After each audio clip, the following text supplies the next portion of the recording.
شفاء لروحي وحبل المتين ورحمة قلبي وحصن الحصين شفاء لروحي وحبل المتين ورحمة قلبي وحصن الحصين وأمن حياتي وخير الدليل إذا تهت يوما مع الحائرين فقرآننا هدينا والحبور وبشر يسلي الفؤاد الحزين وفي الليل عند احتلاك الظلام سيبزغ منه الضياء. أعوذ بالله من الشيطان الرجيم. بسم الله الرحمن الرحيم. الحمد لله والصلاة والسلام على رسول الله وعلى آله وصحبه ومن والاه. أما بعد. Hürmetli kardeşler, biz ilgili derslerimizde A'udhu billahi mineşşeytanirracim bilen Bismillahirrahmanirrahim'nin tefsirini okup ötkendik. Endi bugünkü dersimizde Allah'ın izni bilen Elhamdülillahi Rabbil Alemin Ar-Rahmanir-Rahim degan ikki oyatga munosabatlik tefsirini o'qiymiz. Endi biz Qur'onning tarjimasidan o'qigan o'qim bo'yicha Elhamdülillahi Rabbil Alemin Ar-Rahmanir-Rahim ni tarjima qilsak, jami olamlarning parvardigori, parvishkori bo'lgan Allohga hamdu sanoh bo'lsin. O Allah nayet şefkatlik ve mehribandыр degan ma'ni ifodalaydi. Endi bu yerlarga qandaq bir sirlar, nimalar Allah bizga eslatmoqchi bo'lgan, qandaq o'qimlar yoshirilgan, biz farq etmagan qandaq o'qimlar yoshirilgan, biz buni tafsirining avtori mufassir rahimahullohdan anglaylik. Avtor deydi, Fatihatul Kitob, ya'ni Qur'onning Fatihasi hisoblanadigan sura Fatiha Qur'onning asosiy hisoblanadi. Namoz buningsiz to'g'ri bo'lmaydi. Masalan, siz har rak'atda Qur'oni Karimdan ilgirgi rakat o'qigan oyatdan farqli yoki normalda namozingizda o'qiydigan oyatlardan farqli oyatni o'qiy olasiz. Masalan, oldingi rak'atda vash-shams va duhahani o'qigan bo'lsam, marakatda boshqa oyatni o'qig'ili bo'ladi. Oldingi oyat sura Baqarani o'qigan bo'lsam, marakatda boshqa. Demak, namozingizda xohlagancha oyatlarni o'qish nimangiz bor, ixtiyorligingiz bor. Ammo siz mayli qanday Qur'on o'qib ketgan, qanday suralarni o'qib ketgan namozingizda sura Fatihani o'qimasangiz namoz bekor bo'lib ketadi. Shunlashqa payg'ambar alayhisalom man salla salatan lam yaqra fiha ummul Qur'an fahiya xidaj deb 3 qitim degan bu gapini. Ya'ni qanday odam namoz o'qib shu namozida sura Fatihani o'qimagan bo'lsa, buning namozi to'liq namoz bo'lmaydi. Yani namoz emas degan gap, yani namozi yaramaydi, o'tmaydi degan gap. Demak, sura Fatiha namoz uningsiz to'g'ri bo'lmaydigan darajada Qur'oni Karimning asosi. Alloh subhanahu va taolo bir hadis quddusida sura Fatiha haqida ma'no deydi. Anglaylik, ha? Qasamtus salata bayni va bayna abdi nisfayn. Men namozni men bilan bandamning o'tirida ikkiga bo'ldim. Yoki bir iboratga diqqat qilinglar. Namozni bu hadis sura Fatiha haqida kelgan hadis. Ammo hadisda tilga olingan Alloh subhanahu va taolo ifodalayotgan ifodada sura Fatihani bandam bilan o'tiramda ikkiga bo'ldim demay, namozni ikkiga bo'ldim deyotdi. Sal turib bu haqda to'xtalamiz. Bandamga so'g'an narsani birma. Masalan, bandam Elhamdülillahi Rabbil Alemin qaranglar ifodaga namozni ikkiga bo'ldim deb bo'lib, andan bandam Elhamdülillahi Rabbil Alemin desa deb sura Fatihani gapini qilyapti. Ya'ni bandam jami madhiya hamdu sana alemlerning parvarishkori Allohga bo'lsin desa, Allah azza va jalla deydi-ki, bendem bana hamdu sana aytdi, meni madhiyalidi deydi. Bende Ar-Rahmanir-Rahim desa, Allah azza va jalla deydi-ki, bendem bana sana o'qidi deydi. Bende Maliki yevmiddin desa, Allah deydi-ki, bendem meni ulug'lidi deydi. Bende iyyaka na'budu va iyyaka nasta'in degan vaqtida Allah azza va jalla deydi-ki, mana mavu men bilan bendemning o'tirdiki masala. Bendem bütün ishlarida mendan yordam talab qildi. Bütün ibadetini bana kıldı. Ve li abdi ma sa'al. Bendemge men soğan narsini birmen deydi. Bende namaz okugan adam. İhdinas sıratal mustaqim, sıratal lezina en'amta aleyhim, gayril mağdubi aleyhim veleddallin. Digini de Allah deydi ki, onu mao bendem üçün halis. Bendemge soğunni birmen. Çünkü ihdinas sıratal mustaqimden ahirgacha hammasi xolis duo hisoblanadi. Endi bu hadisni akilishimizda biz hozir Sur Fatihaning ahvolini so'zlayapmiz. Sur Fatihaning daraja martabasini so'zlayapmiz. Mushu hadis quddusida Allah Sur Fatihani bizga tushundirdi, ammo hadisning beshida bir ishlatgan ifodasi bor. Qasamtu salata bayni va bayna abdi deb, ya'ni Sur Fatihani salat deb atadi Allah. Yani namaz degan iborani ishlatdi. Yani biz bu yerda diqqat qilsak, mush hadis qudusini o'qib, Allah subhanahu va taolaning mundaq deganligini o'qiymiz. Qasamtu salata bayni va bayna abdi. Yani namaz degan iborani ishlatdi. Qasamtul Fatihata bayni va bayna abdi demadi. Sur Fatiha demek namaz deb atadi. Demek Sur Fatihani namaz ifodasi bilan ifodaldi demek.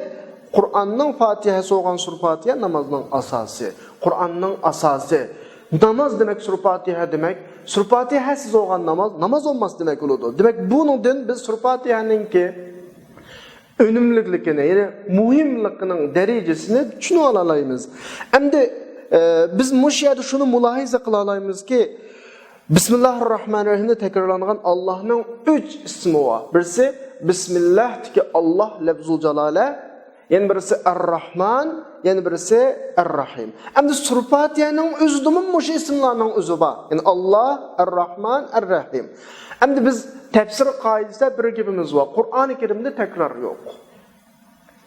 Bir söz o'xshash kep qolgan tariqadimi biz onu tekrar demeymiz. Çünkü oldingi o'rinda kelganda ifodalagan ma'nosi bilan keyingi o'rinda kelgan ma'nosi o'xshamaydi. Gerçi söz o'xshashimi? Bu gapni deyish orqali nima demakchi? Sur Fatihani biz 7 oyatda bunun birinchi oyatini Bismillahirrahmanirrahim dedik. Mushu bir suraning ichida Ar-Rahmanir-Rahim degan mush ikki sifat Allah sifat olgan şekilde Bismillahirrahmanirrahim bir qitim tilg'alindi. Elhamdülillahi Rabbil alamin. Ar-Rahmanir-Rahim bir qitim tilg'alindi. Yani nəhayət şəfqətlik və mehriban deb tərcümə qilib kelib tushunayotgan Allah'ın bu ikki sifati Bismillah bir qitim tilg'alindi. Surub Elhamdülillahi Rabbil alaminning keyinidagi oyatda bir qitim ikki qitim tilg'alindi. Bizning bayatdagi gapimizga qaytsak İki qitim tilg'alingan o'xshash so'zning cho'qim farqli bir ma'nosi bor. Farqli, ya'ni Qur'oni Karimda biz takror yo'q degan gapni biz azaldan da'vatimiz. Bir so'z takrorlangan bo'lsa, bu so'z har qitim takrorlangan vaqtdagi bu so'zning ma'nosi oldin qitimdan cho'qim farqli bo'ladi. Chunki bu yerda so'zligicha Allah her sözünü özünün to'g'ri o'rnida, to'g'ri lafzida to'g'ri ma'nosida ishlatadi. Bu noktadan biz her gün bihuda bika-bikaga oldin tekrarlanıp qolgan söz qaytadan tekrarlanadi demaymiz. Endi bizning Bismillahirrahmanirrahim degan so'zimizga kelsak, biz oldingi darslarda buning tafsirini o'qidik ya. Bu deganlik nima bo'lsa, Allohning qudratiga tayanib turib yordam talab qilish. Ya'ni Alloh bilan qilmoqchi bo'lgan ishimizni boshlash. Allah mening qashimda deb turib boshlash. Men boshlagan mush ishimga Alloh kepil deb turib boshlash. Ya'ni biz shaylarni qilamiz. Allah'ın kudretini özümüzge hemra qilimiz demek oldu Bismillahirrahmanirrahim. Anda oğandan keyin Bismillah'taki lafzul jalal olan Allah degan sözünün ma'nosi Allah'a tava bütkül kudret, Allah'ın kudretleri bütkül sıfatlarının hemmini özlüyorgan şekildeki bir hukum buldu. Biz adette Allah'ın 99 ismi sıfatı deb Alim, Hakim, Qahhar, Jabbar. Şunda ama nurg'un sifatlarini deymiz ya. Allah degan mushsiz sifatlarning hammini o'zligi shaklda o'zining ma'nosini ifodalaydi tushadi. Ya'ni Bismillahirrahmanirrahim deganlik Allah'ning nomi bilan boshlayman deganlik, Allohda tepiladigan butun mukammallik sifatlar, butun qudratlarni o'zimga hamroh turib boshlayman deganlik bo'ladi. Ya'ni Allohning har sifati mening qilmoqchi bo'lgan mushishlarimda özünün gücünü körüstüdü. Özünün gücünü eksidi deganlik bo'ladi. Yani bizning qilmoqchi bo'lgan mush ishlarimizga shu Allohning butun asmo sifatlarining hammasi yordam bo'lsin uchun shunda boshlaymiz. Lekin biz alhamdulillah deb boshlagan vaqtimiz qaranglar bir ishni o'qitib. Bismillah, alhamdulillah. Bismillahning keyinida ar-Rahmanir Rahim ba, alhamdulillahning keyinida ham ar-Rahmanir Rahim ba. Endi yerdagi alhamdulillah dedik. Bismillahni tushundik. Bismillah butun ishlarimizda Allohningki bütün asma sıfatlarını öz ichiga olgan nom bilan boshlaymiz. Yani Allah degan nom bilan boshlagan bo'lsak, endi bu yerga kelib alhamdulillah, jami madhiya, hamdu sana Allohga xosdir deganligimiz, ya'ni Allohning bizga qilib bergan ishiga qarata bizning aytgan rahmatimiz bo'ladi. Endi biz shu rahmatni faqat Allah'ın bütün ismi sıfatlarını öz ichiga olgan, lafzul jalol olgan Allah degan so'zni ishlatib turib deyalamiz. Çünkü biz erishayotgan ne'mat Allah'ın her xil sifatlariga oid ne'matlar. Bu noktadan şu ma'rundumi elhamdülillah deb Allah degan so'z ishlatilingan. Çünkü biz Allah subhanahu wa ta'ala'nınki bizge qilgan rahmeti ve bütün asma sıfatlarga rahmet aytamiz. Yani qanday turib bu yerda Bismillahir, Bismillahvahhab, Bismillahkerim, Bismillahirrahman yoki alhamdulillah onuga alhamdulillahirrahman, alhamdulillahqahhar degandek bunda ayırıp qilish to'g'ri kelmaydi bu yerda.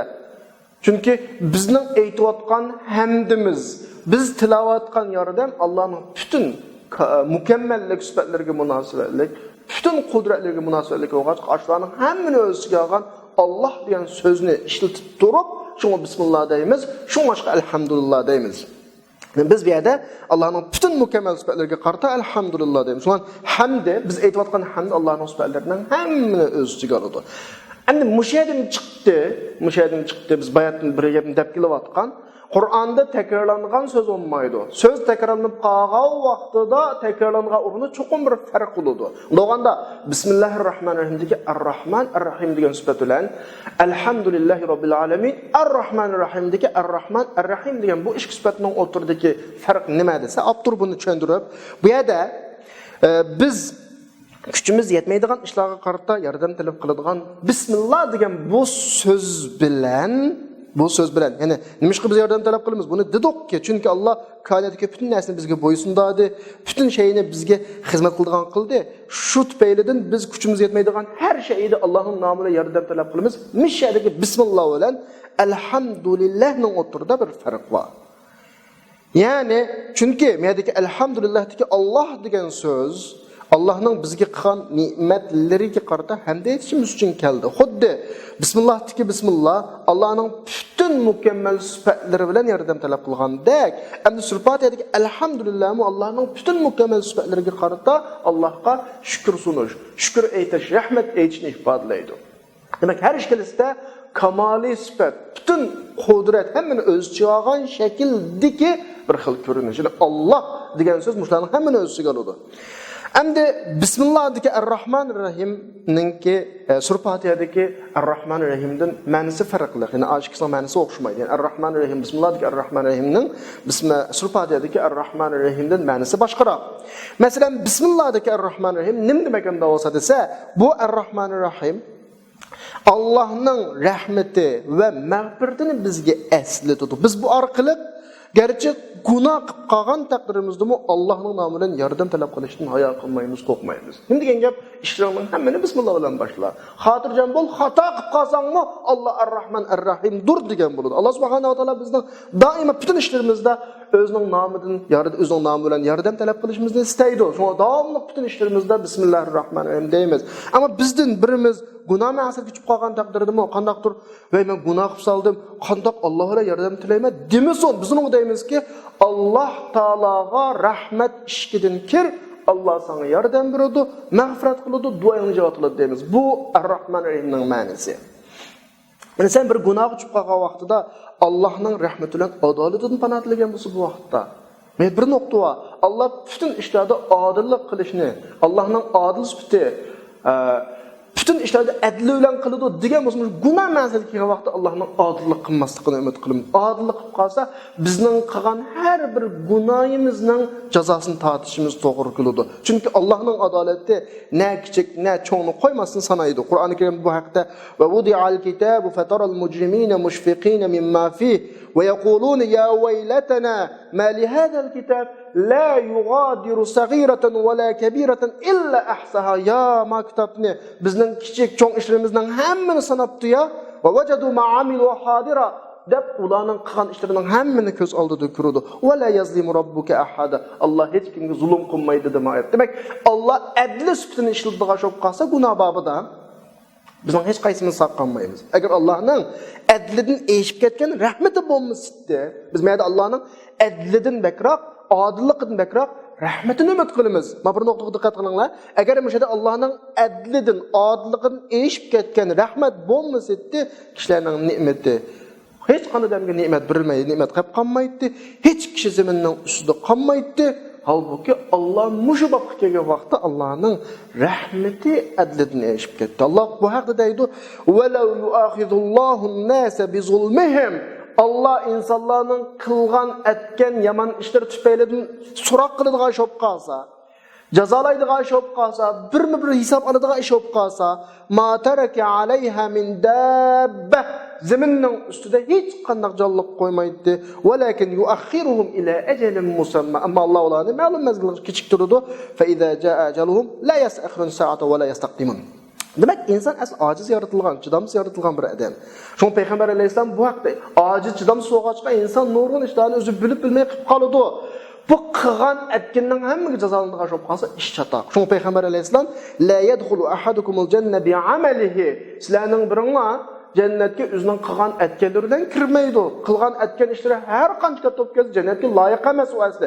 Uning berilgan ne'matlarning oldida illaki Allohning o'z rahmatining ichiga olgan vaqtida angib degandan sahobalar ya Rasululloh sizmi shunday? Ha, men shunday dedi Rasululloh. Demak, dunyoda insonning gunohi intayin ko'p. Inson hukm qilgan vaqtda zulm qilib silishi mumkin. Birov to'g'risida o'ylangan vaqtida xato o'ylab qolishi mumkin. So'zlasa yolg'on so'zlab qolishi mumkin. Guvohlik qo'ysa haqiqatdan chetnab ketishi mumkin.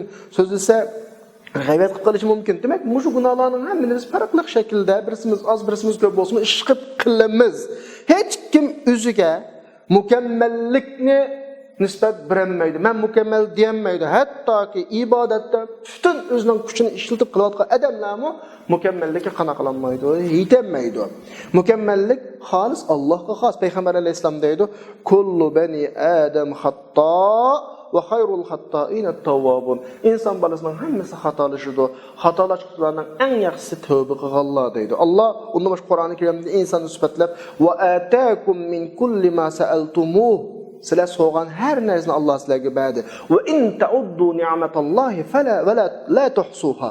Allohning ne'matini sanayman desangiz sanab bo'lolmaysizlar. Shunda bo'lsa-mu inson Robbiga kufrlik qiladi, osiylik qiladi, ne'matlarga shukr qilmaydi. Innal insana lazalumun kaffar. Inson degan mashta narsa o'ziga zulm qiladigan, tanadigan bir maxluq.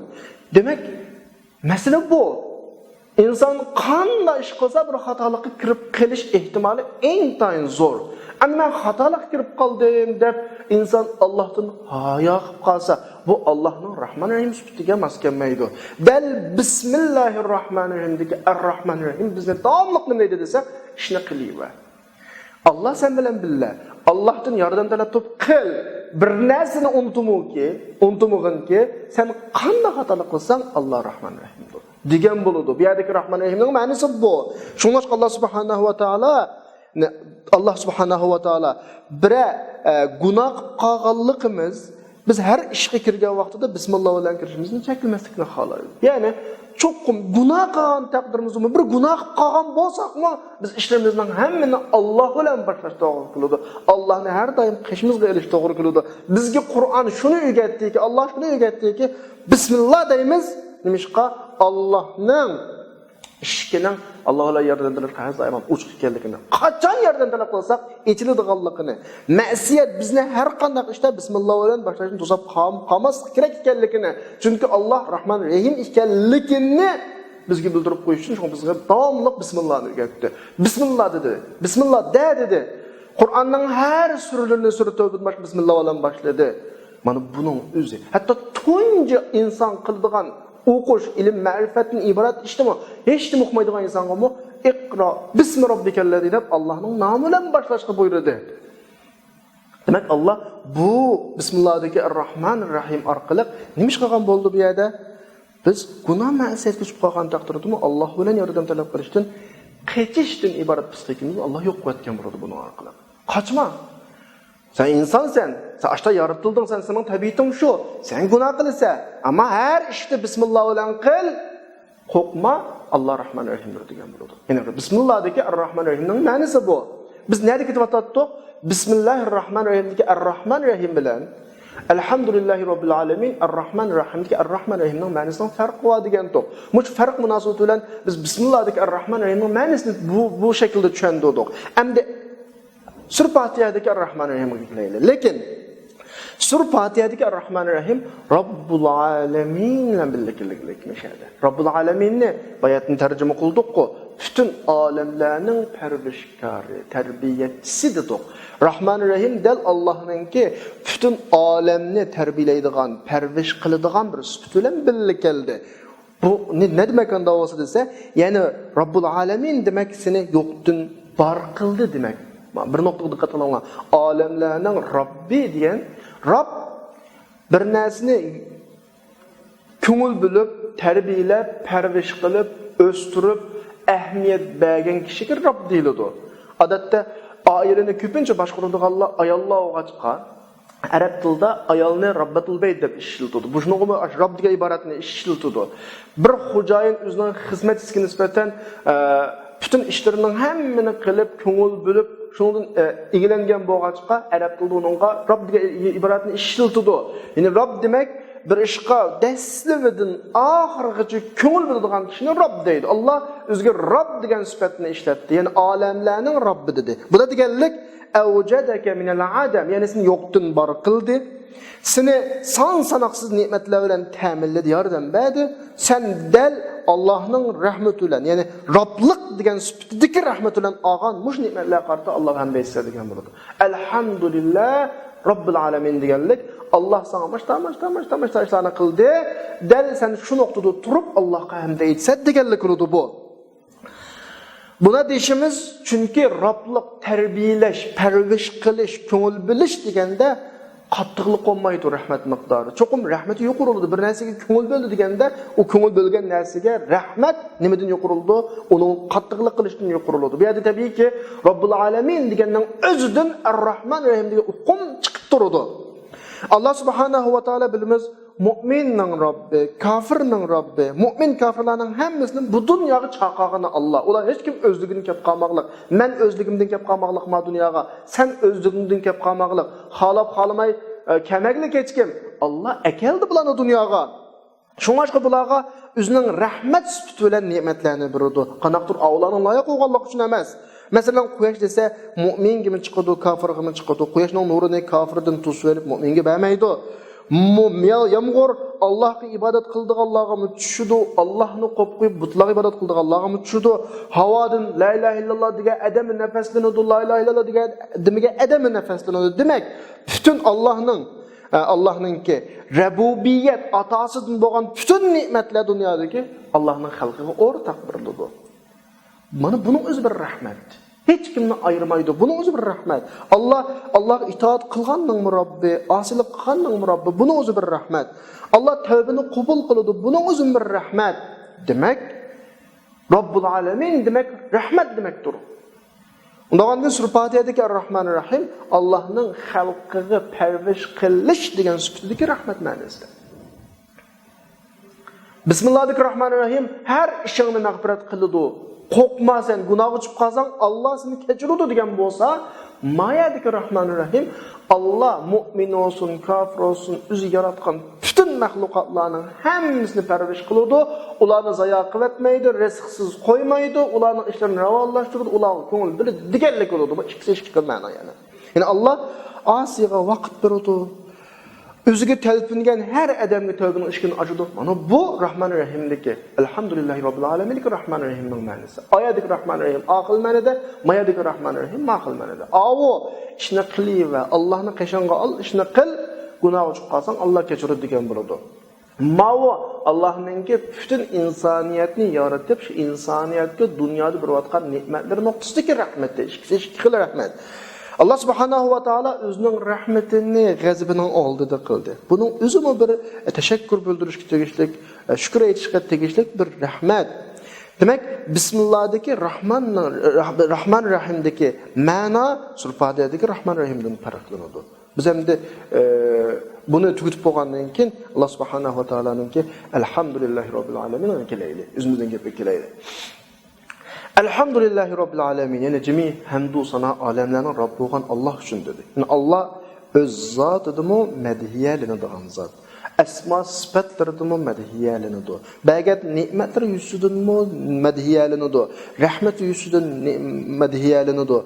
Kuyap bizge belgilep bergen yoluğumu medhiyelini do. Biz üçün bergen hüküm qadalarıgımı hem medhiyelini. Allah hem de etdiğin kişilerin yaratışının ilgirme hem medhiyege layık. Bizni yaratışının ilgirme hem medhiyege layık. Allah subhanahu wa ta'ala'nın bir bizge qılğan rahmeti, bizge Allah'ını maqtaydıgan, Allah'a hem de etdiğin bu sözlerini iki söz giyip verdi. Allah'a şükür edişini bizge iki söz. Elhamdülillah. Elhamdülillah degan bilen bütün vazifemiz tükengen buludu yani. Ve çın kalbimizin desek Allah'a hamd bolsun, Allah'a hem medhiye sana Allah'a bolsun demiş elhamdülillah diyen beğiz gibimizden bizning vazifemiz tügen buludu.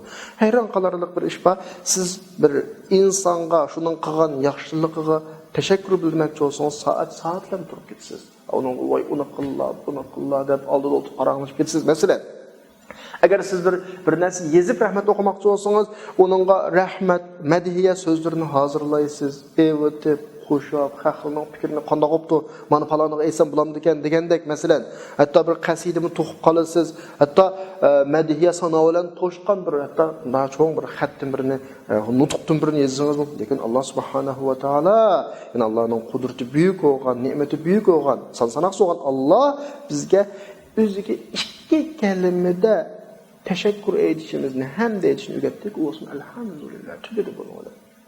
Biz onçulak geçik etmeydi. Belki biz düşünüşümüz mümkün insanga rahmet edişte hadid naşı ötüş bu bir yaman iş yani. Hatta karşı tarafına mu zirip durup koydu. Çünkü aşırıp rahmet ediş insanlığa. Fevkuladda huşamet kıp ketiş insanı mağrur kıp koydu, nifak kıp koydu. Eğer o cinayet çok kalsa onun cinayetine texmi ziyade kıp koydu. Sen kıvatqa işin toğra deb mağrurlandırıp koyduğun gel. Noğandı ki biz Adem'ge hem de etiş, Ademlerge medhi hem de sana okuşta, maqtaşta az kılışımız gerek. Çünkü biz Allah subhanahu wa ta'alaga bizge bergen şunda büyük nimetlerge aran işkegizge bilen şükür etimiz ki elhamdülillah. Elhamdülillah. Ama Allah'a bu yeterlik oldu. Allah bizge şunu ügetti. Hem de insanın bizge qılğan yaxşılığı qanchalik olmakçı. Onunğa şuna teşekkürümüzü bildirimiz ama az şekilde onda onu mağrurlanıp qo'ygudek yoki nifaq soqqudek yoki onu bir g'adayib qo'ygudek. Eğer cinayet bo'lib qolsa, o'zining jinoyatida davom qilishga sabab bo'lib qolmagudek şekilde teşekkürümüzü bildirsek bo'ldi. Bildirmasak olmaydi. Çünkü insonga teşekkürni bildirmaslik bu Allohga bildirmaganlik va desning ruhi. Yani Allah subhanahu wa ta'ala'nın bir rahmeti bizge qandoq teşekkür etishni o'rgatib qo'ydi bizga. Bak bergan nimati favqulodda ko'p bo'lgan ekan. Agar o'zingni xalab aytadigan bo'lsa, nima bo'ladi masalan? Qanday aytadiq masalan? Agar uni bizga ikki kalima bilan, ikki so'z bilan muqimlamay, muayyanlashtirib tashlab qo'ygan bo'lsa, inson Allohning bu ilohiy mukammalligiga hamd etishga munosib shaklni tepishi tasdi.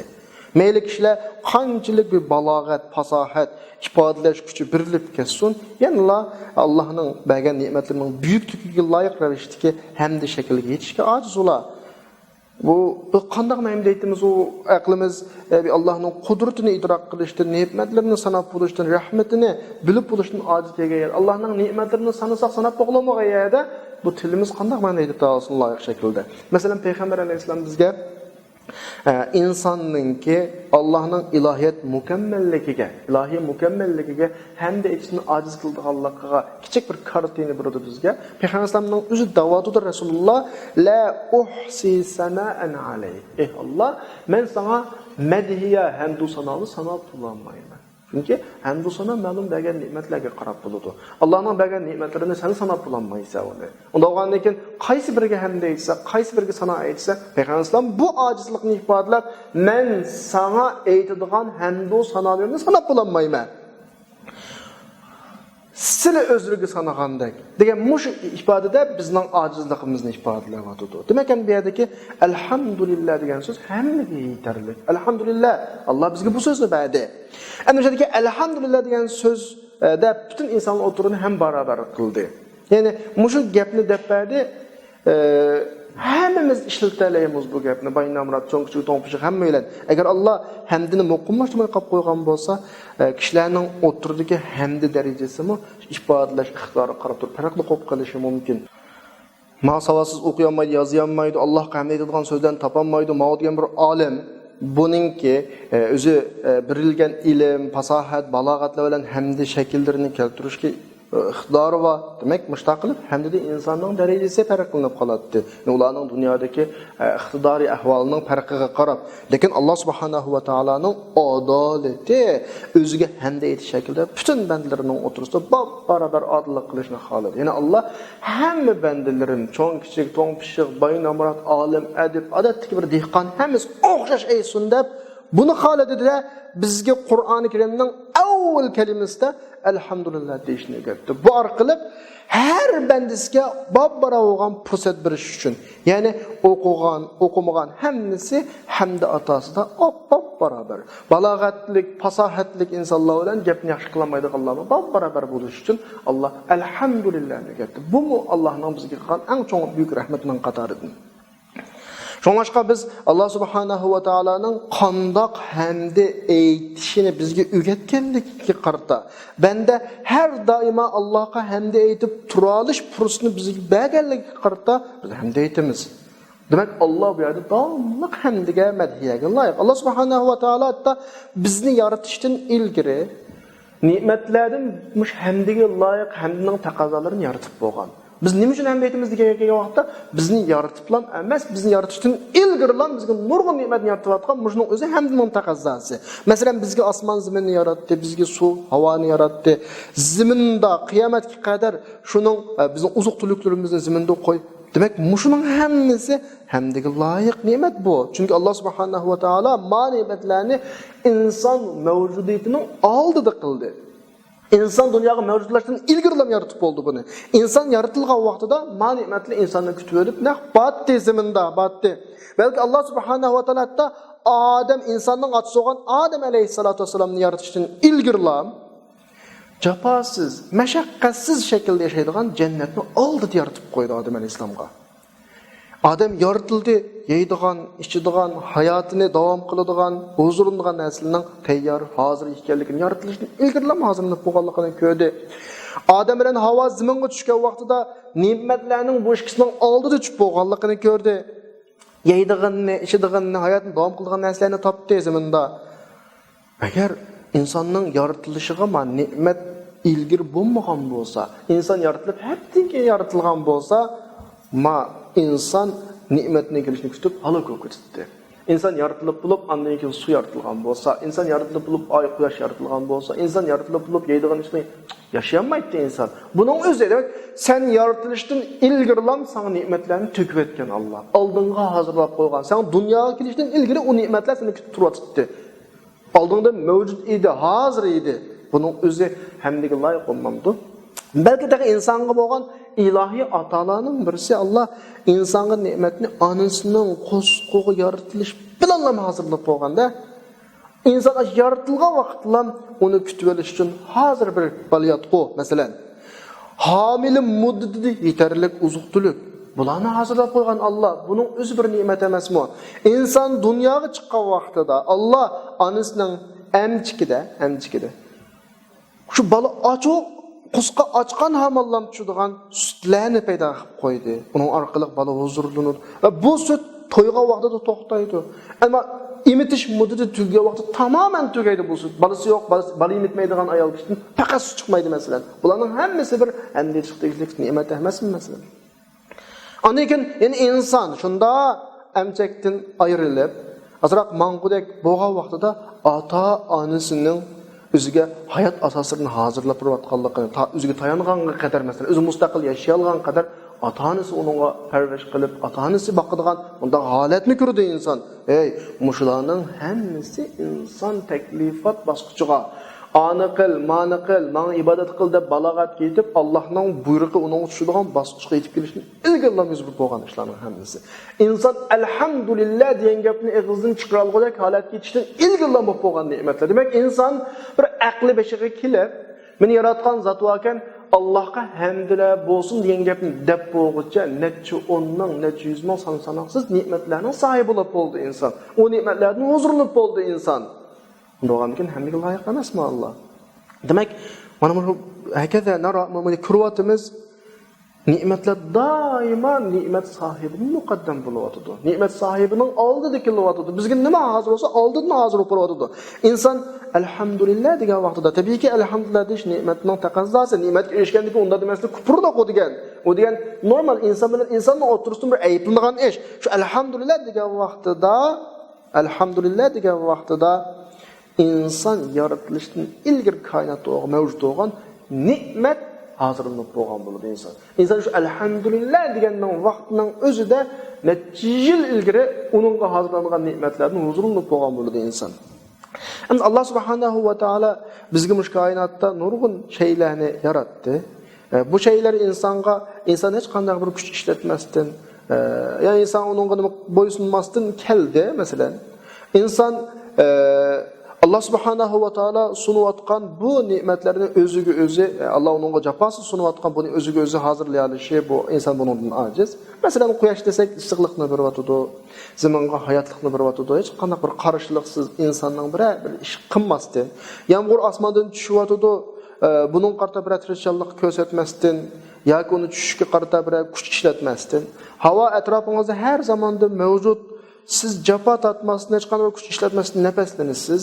Zamin sizga shunday uruqchini tashlab surib qo'ysingizlar, meva beryapti. Ziroatlar Allohning qudratidan o'syapti. Kecha kunduz uxlab orom olib, kunduzda hayotlaringiz uchun, sayr qilishingiz uchun almishyapti. Bu yerda kunduzning nurini siz ekamidingiz, kechining qorong'uligini siz yasamadingiz, lekin kechsi oramingizni olasiz, kunduzi Allohning qudrati bilan ishingizni qilasiz. Bularning hammasi siz hech qilmaqliq. Duna an taf'al shay'an. Yani siz hech qilmaqliq. Bularning hammasi bi qudratillah, Allohning qudrati bilan bo'layotgan ishlar. Bularning hammasi ne'mat emasmi masalan? Demak, bu shaylarning hammasini inson o'zi yaratmadi. Lekin inson yaratildi, o'zi yaratildi. Koinotda hech qanday qarshiliksiz, hech qanday bir jafo mushaqqat tatmasdan bularga erishish uchun yaratildi. Ya'ni inson yaratildi, erishdi. Bularni inson yaratmadi-ki. Bundan keyin biz koinotni insonning xizmatiga bo'ysunib berganligiga bir alhamdulillah deyishga loyiq emasmi biz? Va demamdoqanda mushu gap bizning başnasini o'ylamasak, mushu atrofimizda biz huzurlanayotgan ne'matni o'ylasak ham tushunmamdoq buni. Tabiiyki, bu yerda Allohga hamd sana aytishni taqozo qiladi bu ne'matlar. Allohning koinotdagi pokiz alomatlari Allohga hamd sana aytishni talab qiladi. Masalan, Alloh bizga bergan hayotlar koinotlarda qo'ygan paketlar bizga mushu koinotning buyuk bir yaratuvchisi borligini bizni boshlayotdi shu yerga. Koinot o'zining quyoshi, ayi, yulduzlari, zamini va buningdagi barliq narsalar insonning qudratidan yuqori. Buni inson o'ylasam bo'ladi. Insonning kuchi yetmaydi, insondan yuqori u. Hech kim bularning hech qaysini o'ziga da'vo qilib, men qildim demaydi. Hech kim uning bilimi qanchalik bo'lib ketsin, quyoshni yaratdi, yulduzni paydo qildi, zaminni mushta hozirladi, koinot qonuniyatlarini belgiladi yoki zaminda havo qatlamini yaratdi, yoki o'zini yaratdi, yoki boshqani yaratdi deb da'vo qilinmaydi. Demak, mushu faktlar, mushu alomat, mushu dalillarning hammasi bu yerda buyuk bir kuchning borligiga bizga dalil. Mana bu kuch dal paydo qilgan kuch, mana bu kuch dal bizni yaratgan kuch. Bu atrofimizdagi alomatlar hech qaysi jim emas, hech qaysi tinch emas. Qanaqdir tinch turib bizni unutqizadigan qildiganga balki atrofimizdagi faktlarning hammasi harakatlanyapti. Nimishqa mush buyuk koinotning xoliqiga bizning diqqat nazarimizni chekish uchun kunda quyosh chiqyapti, petyapti. Bir xil turgan bo'lsa, turdi deydi. Chiqdi, patdi, qorong'u, yo'q. Masalan, havo, suv, bularning hammasi bizning diqqatimizni mushu ritmli harakatning keyinida bir boshqaruvchisi bor deganga diqqatimizni chekish uchun bo'layotgan ishlar. Quyosh atdiganda chiqadi, bizga yaratilishdagi mo'jizani eslatadi, kechda g'oyib bo'ladi, bizga Xoliqning buyukligini eslatadi. Kecha kunduz olinib turadi, kecha kunduzning olinishi oldimizdan yuz beradi, har kuni oshkora. Bu yerdan biz bir qarab uyg'onishimiz kerak. Yağmur osmondan tushyapti, tushirgan zotning ilohligini bizga eslatish uchun ziroatlar zamindan chiqyapti, bir xil suvda sug'urilyapti, lekin bir xil suvda sug'urilgan bo'lsa-mu, ziroatlarning har xil turi, har xil shakli, har xil ta'mi, har xil furuqi va birisining shaklini, yana birisining farqlanadi. Biz o'raydigan vaqt keladi, ya'ni hosil oladigan vaqt keladi, ziroatlar, o'simliklar hammasi yo'qaydi, tugidi, o'rdiq, hammani yig'ib oldik, yana bir mavsum keladi, yangidan paydo bo'lib chiqadi. Demek, muşu kainatdagi harakatlanib turadigan har şey biz unutib qolsak, bizga shuni eslatib, shuni o'rgatadiki, bu yerda buyuk bir Xoliq bor. Mush ishlar, ritmli ishlarni mangdirayotgan buyuk Xoliqdan birisi bor. Bu ishlar behuda o'zligidan bunda ketayotmaydi. Biz ashuningni cheksiz davom qila olamiz. Yani sanag'ultursak, biz yuqorida sanaganlar bir qismlari sanag'ultursak ketalaymiz, bir yerlarga ketalaymiz. Demek, xulosalasak Allohning ne'matlari la tu'addu va la tuhsa, sanoqsiz. Shu ne'matlardan har biri bizni Xoliq subhanahu va taolaning borligiga iboradi. Bizga mushu koinotning ajoyib qaltis yaratquchisining borligiga bir iymoni yetakchini beryapti bizga. Hech kim koinotni yaratdi, koinotning ichidagi yaratdi degan masalaga da'vo qilmaydi. Hech kim hatto kofirmi da'vo qilmaydi. Demak, bu yerdagi masala Allohga kesin. Elhamdülillah. Xudoga shukr olsun. Allah bizning qalbimizda tabiiy iymon qo'ydi. Gerçi masalan biz elhamdülillah tug'ilishimizdan ota-onamiz atrofimizda bizga iymonni o'rgatib, atrofimizga muhit bizga iymonni o'rgatib, mu'min shaklda Allohga ishongan shaklda yo'g'ondik. İman bo'lmagan taqdirda elhamdülillah insonning qalbida tabiiy iymon bo'ladi. Bir xil sirtqi kuchga sig'inish bo'ladi. Shunga da'vat yetmaganlar har xil botil aqidalarga kirib qolish sababi inson bir sirtqi kuchga ehtiyoji bor. Bir sirtqi kuchga ishonishga ehtiyoji bor. Bu tabiiy iymon. Elhamdülillah Xudoyim bizning qalbimizda mushkil tabiiy iymonni yaratibdi. Ondan keyin uni o'zining koinotdagi paket aqli, delil paklarning aqli iymon bilan bizni ta'minladi. Mushlarning hammasiga Allohga hamd bo'lsin. Biz albatta shu ne'matlarga qarata, ne'matlardan boshqa o'zini tunish ne'matlariga hamd etish so'rindiz. Balki mush koinotdagi har şey bizning hamdini taqozo qiladi. Shunday bo'lsa-mu, insonning bir xarakteri yaratquchini unutib maxluqni maqtaydi. Masalan bir güzel bir unchma rivoyatni bir ko'rsang yoki qaltis bir gulni ko'rsang yoki Allohning xalqidan qaysi bir xalqni, ya'ni qalbingda bir xil go'zallikni qo'zg'atadigan bir xalqni ko'rsang, sen buni maqtaysan. Ya, bunda chiroyli gul, ma unchalik chiroylikni, ma qo'y ajoyib chiroyli, masalan, qo'y qilgan insonlar bor ya, ma to'z ajoyib go'zal ekan deymiz. Sen deysanki bu gul bunda chiroyli, bu unchalik chiroyli bu. Lekin sening maqtag'ining maxluq, ya'ni sen maqtayotgan maxluq aşı güzellikni özü bergan emas. Ha toz özü güzel bo'lgan emas. Bir unchma rivoyat özü güzel bo'lgan emas. Bağçıdaki güzel gül güzellikni o'ziga bergan emas. Yani güzel o gülning güzel bo'lish, güzel bo'lmasligiga qarata aloqasi yo'q. O unchma rivoyatninki uning yaratilishining katta isil bo'lishiga aloqasi yo'q. Bu koinotdagi har şey güzellikni o'ziga bermagan. Onun güzellikni bergani faqat Alloh subhanahu va taolo. Biz aralashtirib maxluqni maqtab, xalqni unutmasligimiz kerak. Elishtirmasligimiz kerak.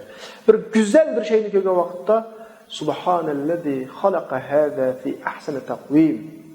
Subhanal xaliq Fatabarakallahu ahsanul xaliqin demek Xoliqni eslash. Çünkü güzellikni o'zi yaratib olmadi ekan u. Balki koinotda bizga Xoliqning buyukligini, maxluqning nozukligini eslatadigan şeylarni yaratgan Allohga hamd olsun deyishimiz kerak. Bu eng to'g'risi. Endi qarindoshlar, bizning bugungi darsimiz shu alhamdulillahi robbil alamin arrohmanir rohim darsimizning mazmuni sal uzrab ketdi, taxat tugimidi. Biz bugun mishada to'xtaymiz inshaalloh. Shu alhamdulillahi robbil alamin arrohmanir rohim degan shu ikki oyatning tafsirini inshaalloh kelar soatda davomlashtiramiz. Va axiru da'vana alhamdulillahi robbil alamin.